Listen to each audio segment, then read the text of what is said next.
etuamity fitoerana ity manomezako fiadanana yarevavaky sika rehetra revana fa le volay ry Andriamanitra rainay fa nataonao fotoan-dehibe ho an'ny fiangonana luterana malagasy ity fotoana fanokanana ny fitandremana Trois Rivières ity ary koa ny fiangonanao any Drummondville miaraka amin'ireo katekista mpiara-miasa ary antaranao ny asanao aty ivelany dia ty amin'ny faran'ny tany zany. Tenena aminay amin'ity maraina ity ahafahanay manao ny asa izay efa napetraka ao mba hisehoan'ny voninahitra ao ampanomponao tsirairay avy. Da io ny fiangonanao sy ny kristiana rehetra na ny eto Canada, ny avy any Frantsa, ny avy any Madagasikara, indrindra fa ny ampelezana rehetra mba samy ajoro amin'izany fiantsoana amin'ny iraka izay nampanaovinao aty amin'ny firenena izay lavitra anay. Ny teninao ny fahazavana ary ianao no manome toky fa ianao no momba ny asanao. Tova ampelantananay ary ny maso rehetra hoentinay manompo anao sotra tompo. Amen. Fa le miara-batsika rehetra ry havana nahatratra ity fotoana lehibe izay atrehintsika ity ny tenin'Andriamanitra izay anjarantsika dia ny faneva ny fanokanana izay hitantsika ao amin'ny bokyny Agai toko faharoa ny andininy fahasivy B. Agai toko faharoa ny andininy fahasivy B. Iarahantsika mamaky eo am-pitsanganana amin'ny anaran'i Jesosy zany. Dia izao no vaky ny teny amin'ny anaran'i Jesosy. Ary eto amin'ity fitoerana ity nanomezako fiadanana hoy Jehovah tompony maro. Ray masonao manamasinanay ny fahamarinana ny teninao ny fahamarinana. Amen. Ry kristiana malala ampitomboina aminareo mandrakariva ny fahasoavana sy ny fiadanana avy amin'Andriamanitra raintsika sy Jesosy Kristy Tompo. Amen. Nanao manatoro teny ho an'ny ankizy madinika ho androany mba mangataka ny sekoly alahady ny ankizy madinika ny ankizy lehibebe mba handre ny tenin'Andriamanitra amin'ity maraina ity. Mba mitsangana hoe nareo mba ho hitako tsara dia ataovy ambony ny tananareo raha ohatra tena kaditany be nareo mba ho hitako. Ao reny ray, roa, telo, efatra, dimy, enina, fito, valo, sivy, efa mihoatra ny 10 ny ankizy madinika. Ny teny izay ho resako androany dia misy mesazy nalefa ny mpiara-miasa amiko mahakasika ny amin'ny atao hoe mission izay mifamatotra amin'ny fanokanantsika fiangonana androany. Mety mbola tsy ho azonareo ny zavatra resahako fa misy rahampeo ato, misy rahampitsary ato. Rehefa lehibe nareo tanora, misy ho président FLM ny sasany aminareo, misy komity mpiangonana, misy ho pastora, dia ho tadidinareo ity ny tenin'Andriamanitra anjaranay tamin'ny anokanana ity fiangonana Trois Rivières ity. Zao le teny resan'ilay ray aman-dreny: la mission c'est la trajet de l'église FLM à l'église Canada. Amin'ny teny frantsay nandroatany azy fa navadika amin'ny teny anglisy izy dia nataoko araka izay azahoanareo azy. La mission c'est le trajet. Amin'ny teny anglisy moa tena ahaizako azy hoe the mission is journey. Zany hoe ny mission zany rakizy dia tsy hafa fa ezaka ataon'Andriamanitra tenany mba ahafahantsika olombelona mandray andraikitra any amin'izany mission zany. Misy fikasana men'Andriamanitra ho antsika fiangonana luterana malagasy. Zany mission zany dia itsika no foibe toerany fitoriana filazantsara miainga avy eo Madagasikara makany amin'ny faran'ny tany.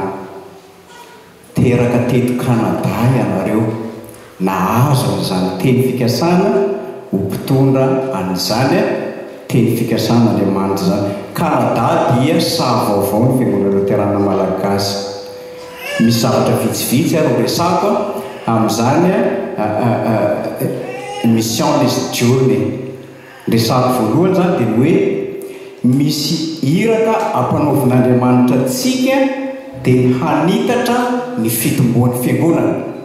Zay ndray voalohany, iraka ampanaovin'Andriamanitra antsika mba hampitombo ny fiangonana. Zany hoe tsika zany mandray anjara ao anatin'ny misionan'Andriamanitra. Zany fitarana zany koa, zany hoe ilay iraka omenantsika hampitombo ny fiangonana zany dia makany amin'ny fiovana. Tsy maintsy misy fiovana zany, transformation izay ilana amin'ny fanatanterahana zany. Ny fahatelo, lalana anankiray na dia anankiray hitondran'Andriamanitra ny asany amin'ny fiovantoerana. Tsy any Madagasikara ihany misy tenin'Andriamanitra fa tonga hatraty Kanada koa izany tenin'Andriamanitra zany. Ny fahaefatra, eo amin'ny lafiny ara-teolojia araka izy dia hitantsika ny asan'ny apôstôly toko voalohany dia ny fahavalo hatrany amin'ny farany tany no tian'Andriamanitra hitondrana ny asany. Zany hoe ny fikelezantsika aina amin'ny fanitarana ny asan'Andriamanitra no mahatonga ny filazantsara hitombo, hiazakazaka ary hanerana an'izao tontolo izao. Ny amaranako an'izany tenin'Andriamanitra zany raka izy dia hiverina ao anatin'ny tantara, dia tsy hafa fa ny tantaran'ny bokin'ny Akay zany. Araka ny hitantsika amin'ity bokin'ny Akay toko 7:1 tia dia misy zavatra telo no ambarako aminareo. Ny bokin'ny Akay zany dia manambara iraka na mission nampanaovin'Andriamanitra ny mpaminany Agay. Amin'izany iraka zany voalohany nataony dia ny hanorina indray ny tempoly rava taorian'ny fahababoana babiloniana, zany hoe tamin'ny andron'ny Darius voalohany, Darius le premier zany no nanomezan'Andriamanitra an'izany. Darius le premier izay fantatra amin'ny anarana hoe Darius lehibe. Darius lehibe izy zany dia nitantana ny ampira persiana tamin'izany fotoana izany. Saingy nampiavaka azy dia nanamafy ny fitondran'ny Kirosy iray izy. Zany fanamafisana fitondran'ny Kirosy zany dia nanome baiko ny anorenana ny tempoly indray tany Jerosalema. Zany hoe fanitaram-pivavahana amin'ny alalan'ny politika-panjakana no hitondrany Darius sy Kirosy iray ny amin'ny fanorenana ny tempoly. Nisy ny fanoherana fahavalo zany fanorenana ny tempoly zany, ary misy koa ny fanoherana ny mpitondra fanjakana zany asa zany. Fa zao ny zavatra nitranga, nasay Darius mijerena ny rakitra rehetra, rakitsoratra mahakasika ny amin'izany mission zay fanorenana ny tempoly zany. Dia hitany zany hitantsika amin'ny Ezra toko 5:7-7:10 fa tena iraka nampanaovina any rainy zany baiko zany. Teo zany Darius no nanome baiko indray ny hanorenana ny tempoly, ka nakatoavin'ny Darius zany le didy nataony rainy Kirosy, ary tsy hoe nakatoaviny fotsiny zany fa nanome fanapiana ara-bola koa izy hanorenana an'izany tempoly vaovao zany. Ezra toko 5:1-5 dia Darius zany nanome fanampianara-bola anaovana fanatitra mba hiteraka fitahiana ho azy sy ny fanjakana zany fanorenana ny tempoly zany. Inona ny vokatra? Tanteraka ny fanorenana ny tempoly faharoa tamin'ny taona fahaenina nanjakany Darius, araka ny hitantsika amin'ny Ezra toko 5:5 zany. Zany hoe nanjary fohy be ny fanompoam-pivavahana Jiosy nandra-pahatonga ny fanjakana Romana. Inona ny afatra? Trois-Rivières, Québec, Montréal, toerana anankiray anangian'Andriamanitra indray ny baiko anohizana ny asa mission aty Amerika avaratra. Nareo rakizy zany no asain'ny tompo manohy an'izany ezaka nataon'ireo ray aman-dreny izay nanomboka tamin'ny taona 720 amin'ny taona 520 nareo indray zany no mitondra n'ilay fahazavana makany amin'ny taona fara-pahatonga an' Jesosy mirasoa ho any ankizy madinika rehetra amin'izany mission meny Jesosy atsika zany. Jereo ny raky tsara rehefa mialehibe nareo dia ho tadidinareo izy ty le mission resahany voalohany evelaima taminay mbola kely zay tamin'izany. Mirasoa ny ankizy madinika rehetra ho tahin' Jesosy tompoko. Afaka mipetraka ary nareo.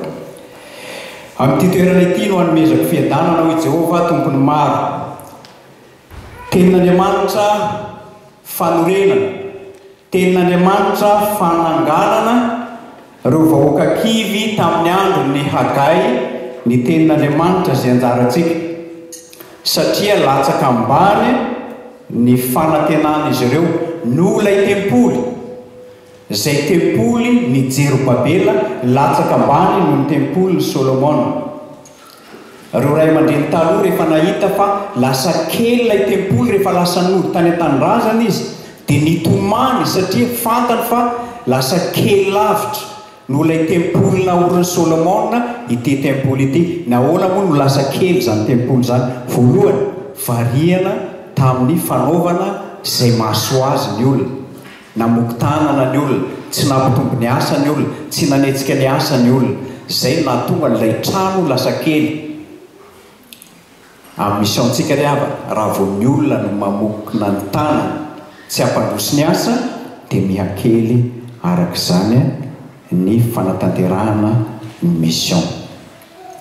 Fa tamin'izany indrindra no nanambaran'Andriamanitra tamin'ny alalan'ny mpaminany izay nitenenana fa eto amin'ity toerana ity no hanomezako fiadanana ho Jehova tompony maro. Inona ry havana ny dikan'izany? Ny dikan'izany dia zao: voalohany ny hoe voninahitra izay resahana amin'ity raha raisitsika avy amin'ny teny Hebreo dia midika hoe fanatrehan'Andriamanitra mavesatra.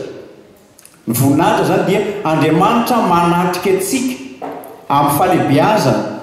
Ny dikan'iray faharoa dia Andriamanitra manatrika antsika amin'ny hajany. Ary ny fahatelo, Andriamanitra mampamirapiratra ny fahazavany amintsika. Io mampiavaka azy amin'ilay tempoly voalohany. Tatsika mpanjaka voalohany tony fahavalo 1:10 zany. Zany hoe lazainy Hagai zany fa ny voninahitra zany tempoly zany dia lehibe lavitra no ilay tempoly voalohany. Inona ny zavatra resahana faharoa? Tsy famirapiratana ivelany no resahana ao anatin'izany fa fahatanterahany teny fikasana nataon'Andriamanitra. Tsy dia be voninahitra tahaka ny tempolin'ny Solomona amin'ny fijerena ivelany ny tempolin'ny Jerobabela.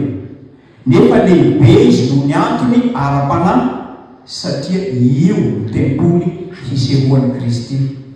Io ny tempoly handray amin'i Kristy. Io ny tempoly nitondrana azy rehefa teraka izy tamin'ny andro fahavalo. Io ilay tempoly nandray amin'i Kristy. Zany mahalehibe azy satria fahatanterahany teny fikasana nomen'Andriamanitra ao Kristy ka tonga amin'ny alalan'i Kristy ilay voninahitra lehibe satria izy ilay teny tonga nofo. Hitantsika amin'ny Zava-toko voalohany 5:20 indrindra fa izy ilay tena tempoly marina. Amin'ity toerana ity no hanomezako ny fiadanana. Shalom. Raha dikantsika zany raisina avy amin'ny teny Hebreo dia tsy hoe tsy fisian'ny ady fotsiny resahana ao anatin'izany fa ny shalom dia miresaka fahatanterahana, fahafenoana, fahasalamana, firindram-piainana. Zay no atao hoe shalom. Zany hoe ny fidirana ao amin'ny tempoly miaraka amin'ny Jesosy Kristy zany no miteraka an'izany fahatanteram-piainana zany. Fahatanterahana eto dia fahatsaram-piainana, ny firindan'ny fiainana, ny fahafenony rehetra. Io no ambara amin'izany fiadanana zany. Ary ao anatin'ny fiadanana koa nanaovan'Andriamanitra teny fanekeny izay manambara fa eo anivon'ny vahoakany Andriamanitra ka manome fitahiana. Zay no atao hoe shalom na fiadanana. Andriamanitra manao fanekena amintsika fa eo anivontsika izy manome fitahiana, ary fitahiana maritra mandrakizay amin'ny alalan'ny Mesia zany. Zany hoe Kristy zany no fantaterahan'ny fiadanana zay nampanantenaina ao amin'ny testamenta taloha. Inona ny afatra ho antsika aty Kanada ry avana? Indrindra ho antsika Trois Rivières amin'izany tenin'Andriamanitra miresaka mahakasika ny amin'ny fiadanana zany. Ny voalohany, aza manary toky ry havana na dia kely aza ny fiandohana. Aza manary toky na dia kely aza ny fandohana. Tamin'ny andro ny Agay ry havana dia nieritreritra ny vahoaka fa tsy dia misy lanjany loatra zany tempolo zany, ity tempolo vaovao ity, to kely zany. Indraindray tsika dia mahatsiaro fa to vitsy, to kely, to tsy dia manahoana. Kanefa ny voninahitran'Andriamanitra dia tsy azotsika refesina amin'ny fisehoana ivelany na refesina amin'ny asantsika, satria ao amin'ny Kristy no ahitantsika ny tena fiadanana marina. Indray mametra isa isika, fa tsy mametra ny fahasoavan'Andriamanitra miasa amin'izay atao. Zany koa nazony olona tamin'ny andro ny Agay nieritreritra fa tsy dia manahoana ny fiainan'izy ireo, tsy dia lehibe ny zavatra vitany. Tsy misy tempolo ety an-tany ry havana na fiangonana afaka manome fiadanana raha tsy ao Kristy, raha tsy ao Jesosy, raha tsy izy momba ny asany. Zany hoe ny fitadiavantsika an Jesosy ilay tena tempolo loharan'ny fitahiana sy ny fiadanana mampiavaka antsika. Faharoa ry havana, amin'izany fanomezan'i Jesosy fiadanana zany dia manangana ho avy tsaratsara kokoa izy. Voalohany, aza manary toky na dia kely aza ny fiandohantsika. Fa ny faharoa dia aza manary toky ao amin'ny Kristy no ahitana fiadanana marina. Ao amin'ny Kristy no ahitana fiadanana marina. Ary ny fahatelo, manangana ho avy tsaratsara kokoa Andriamanitra. Ny voninahitra lehibe tao amin'ny tempolo ry havana, amin'ity tempolo faharoa ity, dia Kristy ilay niseho amin'ny fahatanterahana araka ny hitantsika amin'ny fiainantsika izany. Izao nefa ny afatra, na inona ady sy sedrasedray amin'izany fanomanana ataon'Andriamanitra amin'ny fiainantsika izany, dia lehibe no lavitra noho izany ny fanomanan'Andriamanitra antsika amin'ny tsaratsara kokoa. Mety feno fahoriana ny fiainantsika, mety misy ady, mety misy fijaliana, mety tsy azo antoka ny ampitso, mety misy zavatra manahirana amin'ny fiainantsika. Nefa raha mijery ny soratra masina iray manontolo isika dia verimbery ny fahamarinan'ny tenin'Andriamanitra fa miasa foana Andriamanitra ary manomana zavatra lehibehibe kokoa izy, izay tsy azo ny saintsika takarana zany zavatra lehibe anomanany atsika zany. Tsy finoana-pony zany, fa finoana miorina amin'ny fahefan'ny tenin'Andriamanitra, miorina amin'ny drafitra nataon'i Kristy ho amin'ny fiainantsika. Indray ry havana, amin'ireny fahasarotana na sedra ny fiainantsika reny dia misy tanjona oman'Andriamanitra ao anatiny. Rehefa mijeritsika ny fandikana amin'ny teny malagasy, ny sedra dia testa izay dikatsika ho fitsapana. Rehefa misy fanadinana atao zany dia misy hoe fitsapam-pahaizana. Zany hoe tsapaina fahaizantsika mba hidirantsika midingana ambonimbony kokoa na midingana tsara lavitra nohony teo, izay natao fitsapam-pahaizana. Testa zany dia ataon'Andriamanitra mba ahafahan'Andriamanitra manefa antsika ka ny fahefany dia ambony lavitra no fahoriana izay mahazo antsika.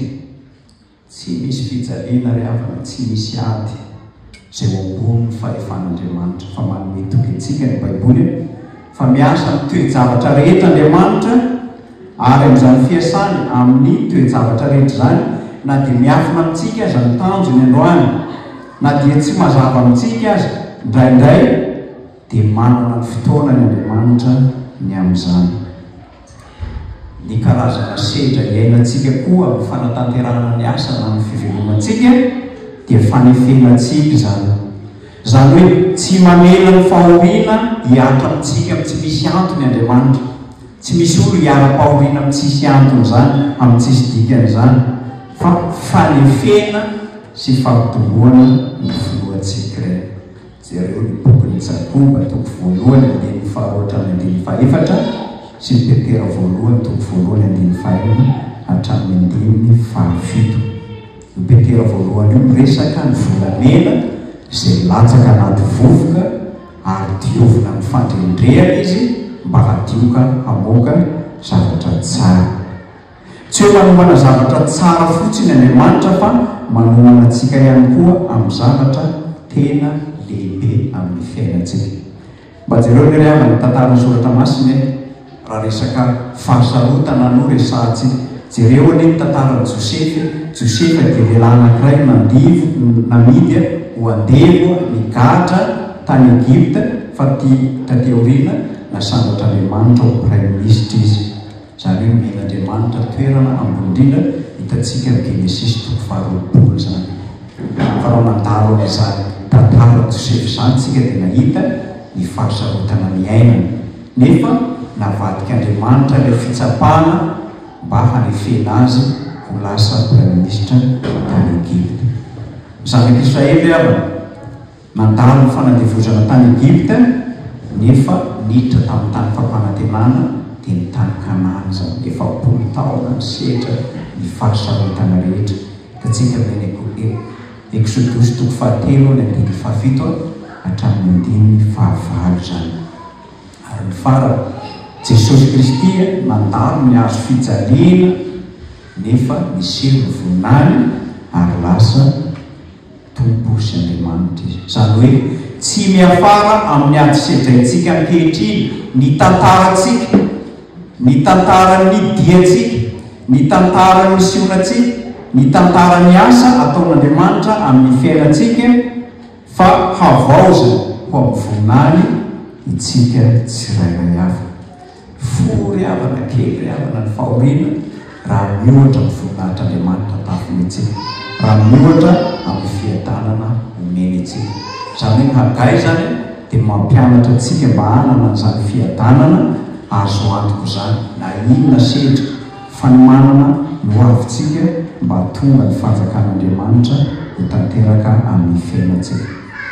Aza kivy ary raha sendra misy fitsapahana mahazo antsika amin'ny fanatanterahana ny asa, amin'ny fiainana andavanandro, amin'ny mission izay hiantsoan'Andriamanitra antsika.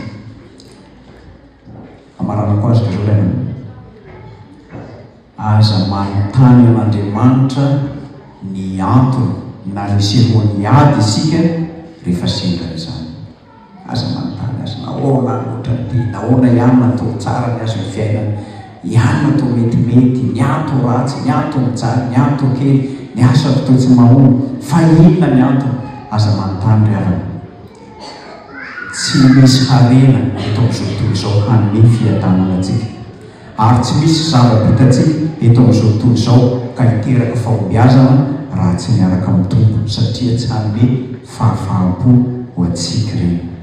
Na inona ady sedraintsika amin'ny fanatanterahana ny asa dia azo antoka ny fiarahana amin'ny tompo, satria tsy fiafarany tantara fa fanombohana amin'ny tsaratsara kokoa. Koa matokia ny famarinan'ny tenin'Andriamanitra hanome antsika ny harem-poloana izy, mitadiava ilay tempoly misy fiadanana marina, ilay tempoly mitondra antsika amin'ny lalana, atongavantsika amin'ny fanombohana kely ka mialehibe ary lalana manome antsika fiainana maharitra mandrakizay. Tanteraka amintsika aty Canada, ny Trois-Rivières, ny any Montréal, ny aty Quebec, zany tenin'Andriamanitra manomana antsika amin'ny kely hialehibe zany, ary mizara fiadanana, tsy fiadanana kely fa fiadanana misedra, nefa sedra manefa antsika ao amin'ny fahalehibiazana, ary fahalehibiazana mitondra antsika ao amin'i Jesosy Kristy. Voninahitra no Andriamanitra resahana fanamasina izay atratra mitandrindra haritra mandrakizay. Tsangana ry havana resy vokaina. Ny fitiavan'Andriamanitra ray ny fahasoavan'i Jesosy Kristy tompontsika ary fimbonana sy firaisana amin'ny fanahy masina ho aminareo rehetra hatramin'izao mandrakizay. Amen.